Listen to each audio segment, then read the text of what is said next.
Good evening, everyone. Can you please find your seats?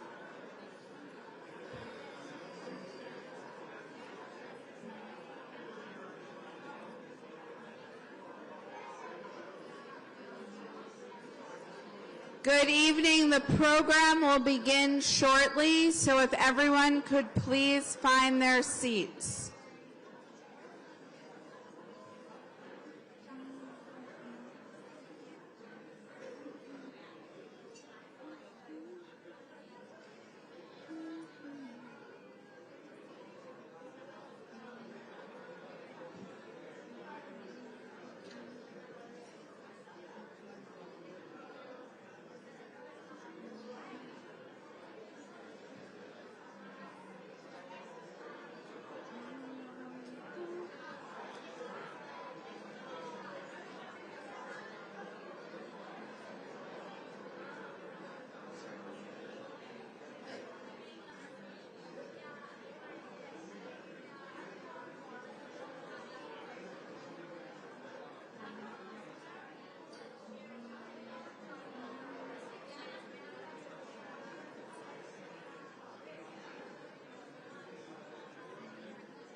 I just want to give a few brief announcements before the program begins, so if everyone can please be seated.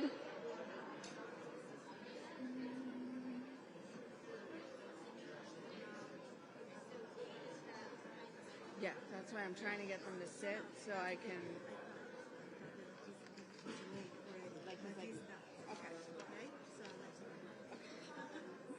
Okay, we have 10 minutes. Oh, 10 minutes? Yeah. Oh.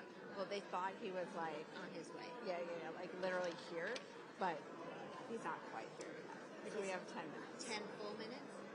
Yeah, so... 10 minutes. Okay. Yes. Well, I don't know. So you have to run out through security. Oh, but you know what? Never mind. It's not worth it. Although... No, it's not worth it. No.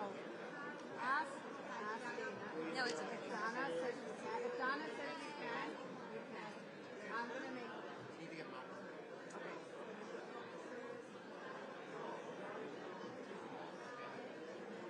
Malcolm, can you please come to the front? Malcolm, hold line. Oh.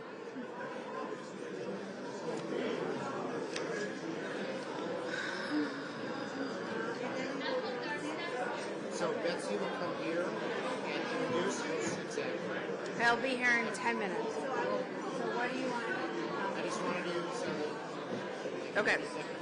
Okay, so a few announcements before we begin. I just need like literally 2 minutes. Thank you, everyone. Stephanie Hausner, I'm from the conference. We have just a couple of logistical reminders that I wanted to tell everyone while we still had your attention. So tomorrow, everyone needs to bring their passports because we are going to the Knesset, so please remember your passport. Also, we had a little change in schedule. The Foreign Minister Saar is now going to come tomorrow morning. We're still going to be here in the morning, and then we'll go to the Knesset. We updated the times in the app. If you're having issues with the app, Elon, raise your hand. He's over there. He can help you with the app, but the whole schedule is updated there. If we could do, I think, a show of hands of who wants to have a Shacharit minyan, but it would be quite early at, 6:15. 1, 2, 3. We got 3. 4, 5, 6, 7. Okay, we're at 7. All right, so let's look at whose hand is not raised, maybe. I and there's some peer pressure. Can I start calling people out? Would 6:20 be better? 6:20, 6:30. There we go. Okay, so we will plan to have a Shacharit Minyan down here tomorrow morning. What? How much time do you need? 45 minutes, 6:15. 30 minutes, 6:30. 6:15, let's aim for 6:15. We'll do Mariv in between. As soon as the Prime Minister finishes, they're going to bring out food. That might be a great time to do Mariv in that corner over there. Okay? Great. All right, any other announcements? Okay, thank you.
Malcolm Homeline?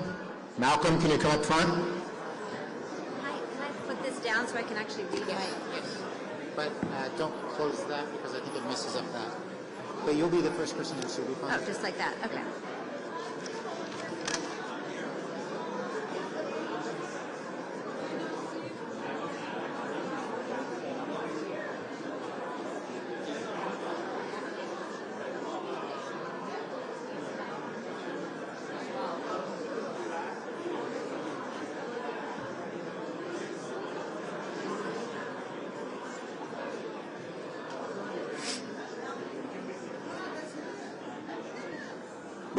Where?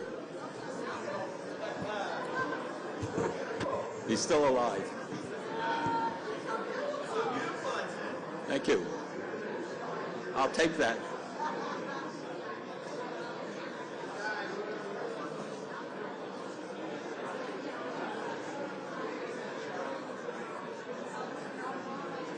Don't tell Alex Trayman. Don't tell Alex Trayman about me. Don't tell him.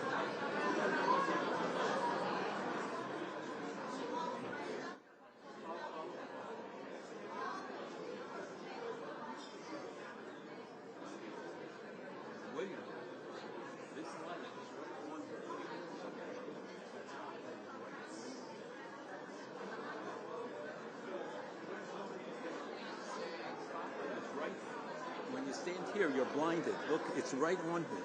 You're saying I can't Those close are this like, thing? Yeah, you want to close it? Yeah. not this, but that. This Those I are do like, want to close. Okay. no, those are You like, want to have those in? Is there a Yeah. way to... you can't stand here and see it. It's for TV. It's not. No, but it's impossible. You can't see it. What are you supposed to say? Okay. You don't have sense. It's just TV.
That was quick.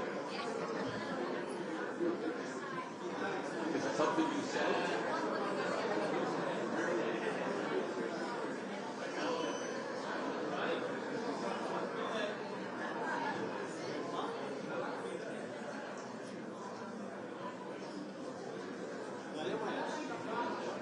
William, can you tell us this?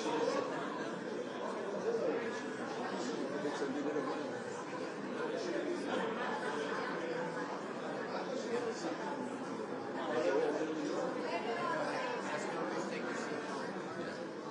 Could everybody please take your seats?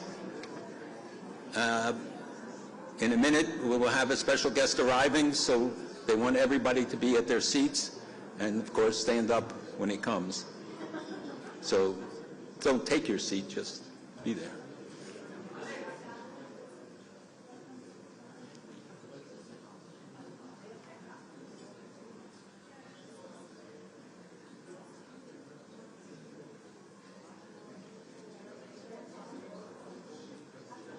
Dum dum dum dum dum dum dum dum dum dum dum dum dum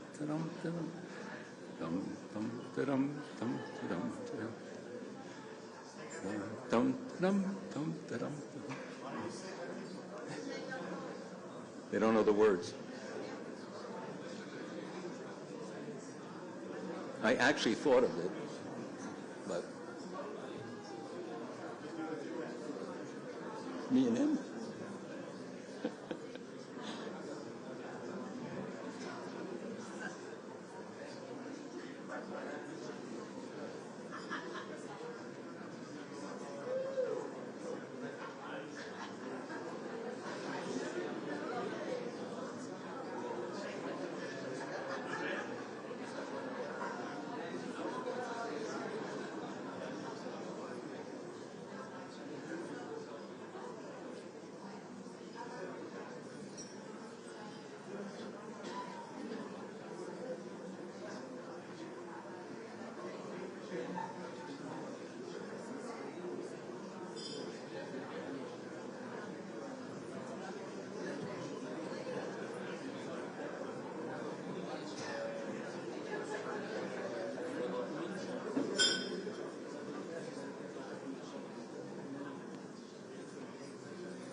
Ladies and gentlemen, please rise and welcome the Prime Minister of the State of Israel, Benjamin Netanyahu.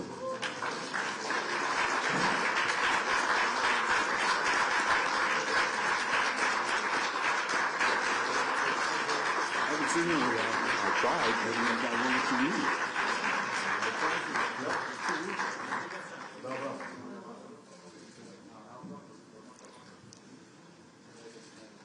Good evening. Tonight we gather to hear, once again, from the Prime Minister of Israel, Benjamin Netanyahu. When we sat in this room a year ago, Israel remained at war with Hamas and 70 hostages languished in Gaza. Today, the war has ended and every hostage has returned home.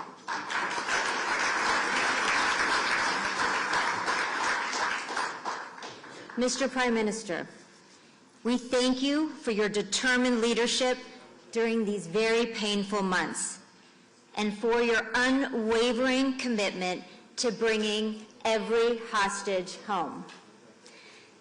The struggle to secure Israel against terror persists, but we recognize the extraordinary progress that Israel has achieved.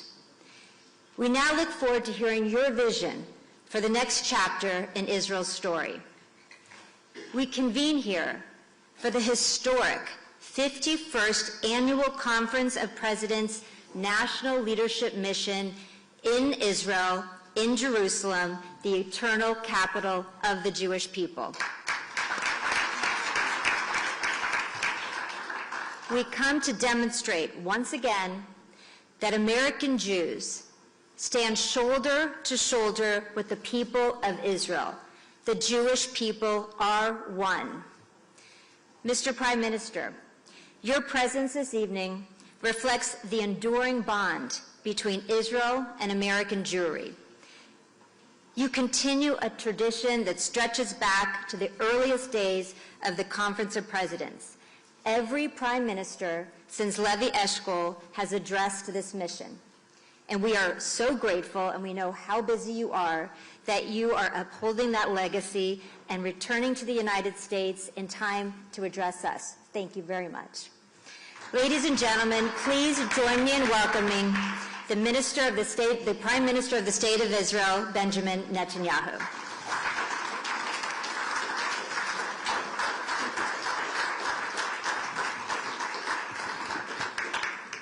Thank you. Thank you, Betsy. William? Malcolm? The Eternal? Well, it's that time of the year again, and we meet here annually, and things obviously change, and mostly for the better, but we still have challenges. I just came back from the United States for a very important meeting with President Trump. Obviously, the focus was on Iran. The President is determined to exhaust the possibilities of achieving a deal which he believes can be achieved now because of the circumstances that have been created, the force projection, and the fact that, as he says, Iran must surely understand that they missed out last time, and he thinks there's a serious probability that they won't miss out this time. I will not hide from you that I express my skepticism of any deal with Iran because, frankly, Iran is reliable on one thing. They lie and they cheat. But I said that if a deal is to be reached, it should have several components that we believe are important not only for the security of Israel, but for the security of the world. The United States, the region, the world. The first is that all enriched material has to leave Iran. The second is that there shall be no enrichment capability, not stopping the enrichment process, but dismantle the equipment and the infrastructure that allows you to enrich in the first place. And the third is to deal also with the questions of ballistic missiles. There's an MTCR limitation of 300 kilometers, and Iran is supposed to adhere to it. Of course it doesn't, as the Rising Lion operation by itself manifested. Everybody knows that. And the fourth is dismantle the axis of terror that Iran has built. It's been smashed, but it's still there. It's trying to recover, as Iran itself is trying to do. And the last thing is, remember Ronald Reagan's dictum vis-a-vis the Soviet Union? Trust but verify, distrust, distrust, and always verify. So there has to be real inspections, substantive inspections, no lead time inspections, but effective inspections for all of the above. These are the elements that we believe are important for the achievement of a deal, and I presented our position very clearly. We also spoke about Gaza. I think we set out when we went to, after we were massacred on October 7th, we set up 3 goals vis-a-vis Gaza. The first one was to return all the hostages. The second was to disarm or dismantle Hamas's military capabilities, and the third is to dismantle Hamas's governing capabilities. The first has been achieved with the help of the United States and, first of all, with the help of our brave soldiers, our incomparably courageous soldiers.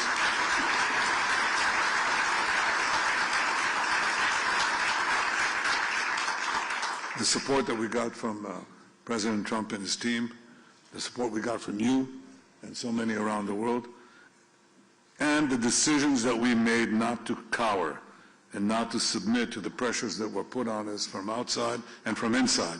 We stood our ground. We got every single one of these people out, including the last hero, Rani Gvili, incredible hero. But there are so many others. We stood our ground there. We also stand our ground on the other 2 things that have to happen. Under President Trump's 20-point plan, when we move to Phase B, what has to happen is that Hamas must first be disarmed, and then Gaza must be demilitarized. Disarmed means that it must give up its weapons, not main weapons. And what are the main? People said heavy weapons. There are practically no heavy weapons in Gaza. There's no artillery, there are no tanks, there's nothing. The heavy weapon, the one that does the most damage, is called an AK-47. Okay? That's it. That's how they execute people. That's how they shoot our people. That's what they used. Assault rifles. That's what they used in the massacre of October 7th. That's what they used. That's what they did the worst massacre of the Jewish people since the Holocaust with AK-47s. 60,000 of them. They have to go outside. Obviously, RPGs, rockets, and so on. But that's the main weapon, and that has to go. So first, disarm Hamas, and second, demilitarize Gaza. What does that mean? They still have tunnels there. We dismantled about 150 kilometers of 500 kilometers of tunnels. We have to complete the job. That means also that you can't hide weapons labs or other facilities that they use to rearm themselves, regroup and reform, which they're trying to do. We're giving the president's plan a chance. And he put it very succinctly. He said, it can be done the easy way, or it can be done the hard way. We hope that it'll be done the easy way, because we know the ravages of war. We know what it means to lose people. We know the human cost of war. But that goal has to be achieved one way or the other, and one way or the other, it will be achieved.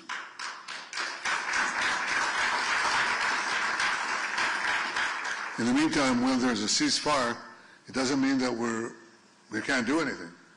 They attack us, including yesterday and today. We killed 13 terrorists. We act in response. We don't wait, we just do. They don't have a free rein, but we are giving them the time, giving the ISF, the International Security Force,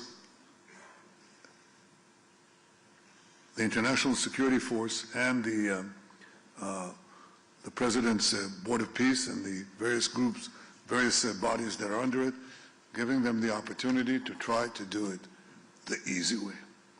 Again, we shall see. And it will be done. Gaza will not pose a threat ever again to the State of Israel.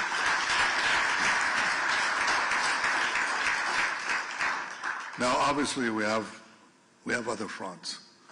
And the most important one is the front of vilification to the Jewish state and the Jewish people, and the rampant anti-Semitism, which I'll talk about in a minute.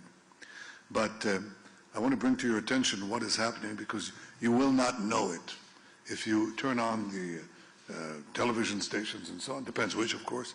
You wouldn't know what is happening here. The most important thing that is happening is that people are coming to us.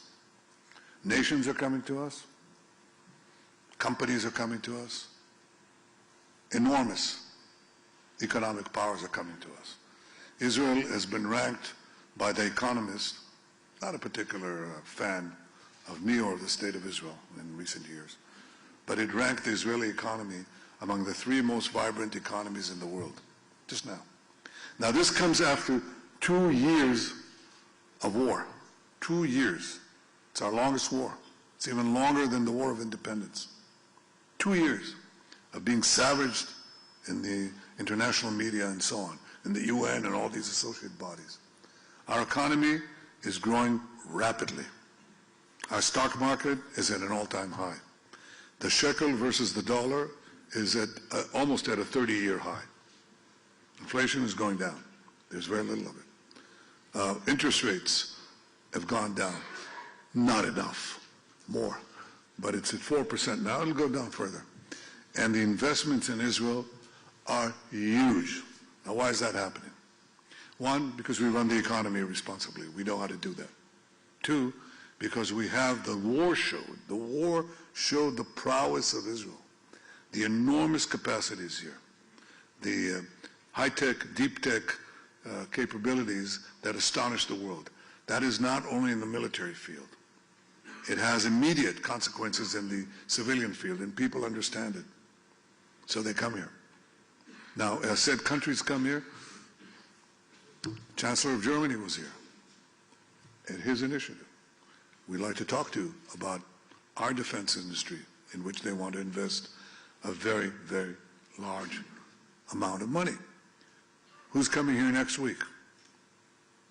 Narendra Modi. Tremendous alliance between Israel and India, and we are going to discuss all sorts of cooperation. Now, India is not a small country.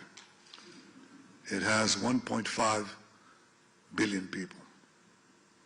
In India, Israel is enormously popular.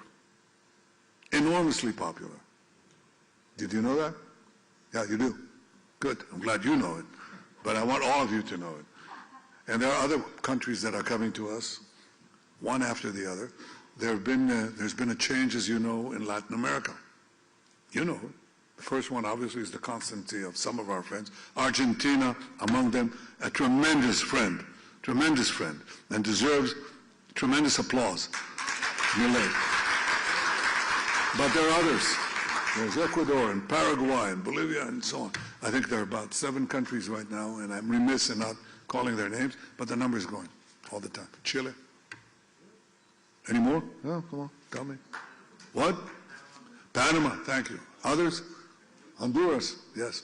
So have I left out anyone? That's not a Latin American country. Well, there are more. There are more in Asia than you could possibly believe. And some of them are reticent about it, some of them are less reticent, some of them are open about it. They're coming because Israel is a powerful engine. It's a juggernaut on innovation and technology that is changing the world. About 10 years ago, I said that Israel will be among the top 3 cyber powers in the world. I was wrong. Well, I was right, but it's number 2. Israel, tiny Israel, 10 million people, receives more foreign investments in cyber tech than any other country in the world except the United States. I'm talking about absolute numbers. That's what we did in 10 years. Guess what? We're going to do exactly the same thing in AI. We just signed a major agreement with the United States on AI cooperation. We're going to do the same thing in quantum. This is our advantage, and we pursue it with a vengeance. Israel is a very strong country coming out of the war. Coming out of the war, strong economically, strong militarily, strong technologically, and we intend to be a lot stronger. Now, why am I telling you this? Because I believe, oh, and by the way, the United States just issued a Security Council memorandum, and it described its vision of regional alliances and anchor countries, and it called Israel, you know, the model ally. The model ally. An ally that obviously believes in democratic principles, but is willing to fight for itself. We don't ask for American boots on the ground. We develop our own arms industry. By the way, that's something I discussed too with President Trump, with deep appreciation for American support given over the years by both parties, both sides of the aisle, for Israel's military assistance. But I said, just as I said when I was first elected in 1996, first time I was elected, I said, we have come of age economically, or we will reform our economy with free market principles, so we don't really need, we can afford to give up over a phased period the economic aid that we were receiving at the time, which was financial aid, which was $1.2 billion. That was a lot of money in those days. Our GDP per capita at the time was $17,000. Now it's going to be very soon $65,000 per capita. And in 10 years we'll have a $1 trillion economy. Now that's not a huge economy, but it's not a small economy either. So we can afford to phase out the financial component of the military aid that we're receiving. And I propose a 10-year drawdown to zero. Now, in the 3 years that remain in the present Memorandum of Understanding, and another 7 years, draw it down to zero. Israel will support itself, and does, just as we fight for ourselves. At the same time, we want to move with the United States from aid to partnership, because we have phenomenally gifted technologists and developers of all sorts of defense systems. And we share it with our friend, the irreplaceable friend of the United States. But we want to have now joint investments. We put in one part, they put in equal part, and we share the fruits. But our goal is to build an independent arms industry in Israel. I think the entire world understands what kind of world we enter, and that's something that we intend to do. I'm saying all this about our capacity to defend ourselves, our strength, because it relates to the last point that I want to make to you. I think people are probably shocked by the waves of anti-Semitism that are sweeping those societies, free societies, the United States, Europe, Australia, where we had the tragedy on the Bondi Beach, and elsewhere, and in America itself. And that is indeed shocking. Well, it isn't necessarily shocking if you see the cycles of anti-Semitism throughout the ages. Yes, anti-Semitism had a brief respite. It did, respite after World War II, after the Holocaust, but it came back. It was quite prominent before World War II. No one here is old enough to have known Father Coughlin. Do you know who Father Coughlin was? Do you want to describe to them who Father Coughlin was? Massive radio audience and a lot of influence in America. Well, yep. Okay, so some of you are old enough. Well, he was an isolationist, he was a rabid anti-Semite, and so on. And of course, World War II, it was enormously powerful. And then came World War II, and we know the rest, and now it's rearing its putrid and ugly head again. Okay, it is.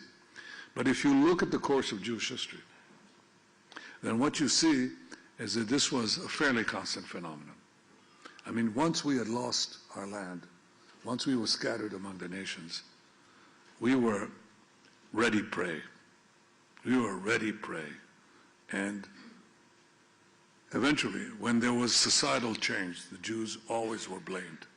And we were blamed in antiquity, 500 years before the birth of Christ. People don't know about the Hellenistic anti-Semitism that was here in the diaspora. And then what happened in the Middle Ages, you are familiar with. And it happened in modern times. And these attacks on the Jews were always preceded by vilification, horrible vilifications, that even so-called civilized and educated people adhere to. The Jews poisoned the wells, the Jews spread vermin, the Jews slaughter Christian children to use their blood for baking matzahs. And this goes into modern times. The Nazis basically said the same thing. And all these vituperations, all these slanders were always accompanied eventually by either exile or pogroms or mass murder. That's what happened to the Jews, one country after the other, into modern times. I think the great change in Jewish history was brought about by the great change in Jewish history, which Herzl saw very clearly, was that when the Jews have their own independent state, they will have the independent power to roll back the physical attacks against us. We suffered during the diaspora from two things that converged and created enormous and repeated tragedy. We were at once prominent and weak. And when you are both prominent and weak, you invite a human quality that happens between individuals but also between nations. It's called envy. And when you envy someone and you can attack them, then you do. And that is essentially the story of the Jews. It's a simplification of anti-Semitism, but it tells you a great deal of what underpinned it. Well, with the rise of Israel, the Jewish state is definitely prominent, but it is no longer weak. On October 7th, they thought they'd do a Holocaust on us. That was the goal. If they could get away with it, they'd murder every last person, every last woman, child, infant that they could, which is what they did. But we rolled them back after day one with horrible consequences. We lost 1,200 innocent people. In the Holocaust, October 7th happened every day, 5,000 times. 5,000 times. We don't let a day of such tragedy go by. We rolled back our enemies. We're in the process of destroying the remainder of that terror axis, we can fight back. And countries are coming to us because we have that strength. And I submit to you that that strength is something that we have to display in every country, in Australia, in Europe, in the United States, everywhere.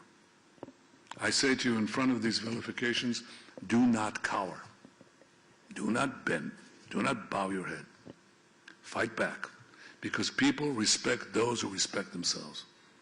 And the minorities that fought back, whether it's the blacks or the gays or women, they fought back. And what we have to do as Jews, both here in Israel and in the various Jewish communities around the world, beginning with the United States, is to fight back.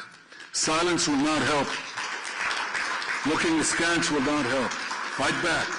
That's what I tell you. That's what I tell young Jewish students that I meet. I'm very proud of them when I meet them. I see that they have this inner fire. But it must be a policy. We fight back. There's going to be a media war. There's a digital war. Yes, I know all of that. And we're going to fight it together. But the most important thing is that you are willing, God, I hate to borrow this phrase, fight, fight, fight. You have to fight back. The first requirement to defeat anti-Semitism is to fight anti-Semitism. It's the only way. There's no other way. We do so, obviously, on the battlefield and the physical manifestations of those who want to slaughter us, and we're very successful in. But we have to do it on the information level or the disinformation level as well. And I guarantee you that if we do so, the Jewish future, as you see in this remarkable state, the Jewish state, the state of our people, will have a remarkable future. Thank you for your consistent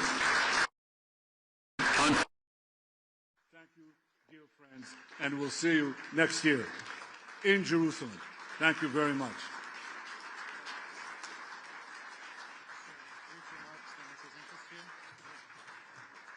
Mr. Prime Minister, thank you for joining us again. We are honored to hear your remarks. Tonight, we open our 51st Annual Conference of Presidents Leadership Mission to Israel. This gathering marks a beginning not only for our delegation, but we hope for a new chapter for Israel and the Jewish people everywhere. For the first time since 2014, no hostages remain in Gaza. And yes, we should applaud that. After years of fear and anguish, we pause to recognize the forces that brought us to this moment.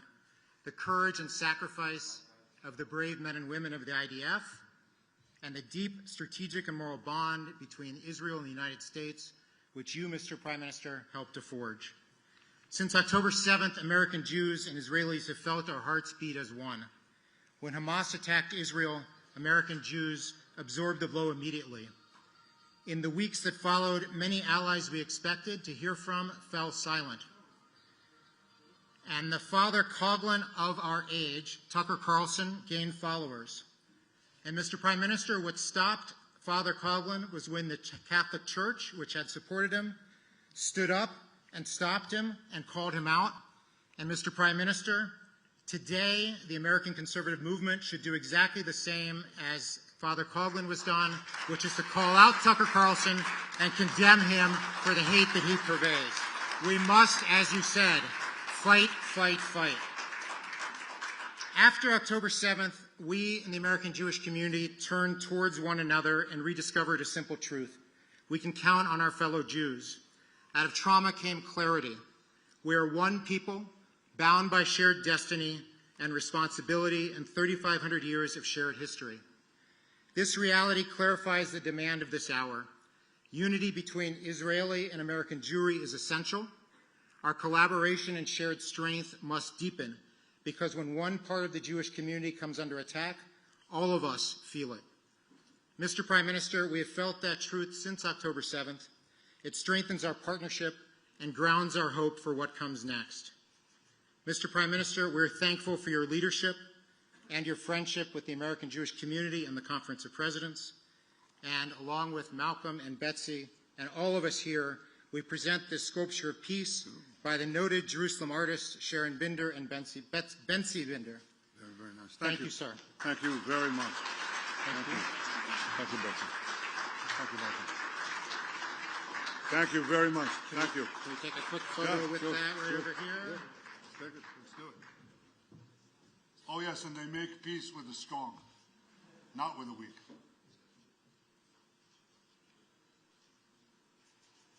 Thank you. Thank you, sir. Thank you.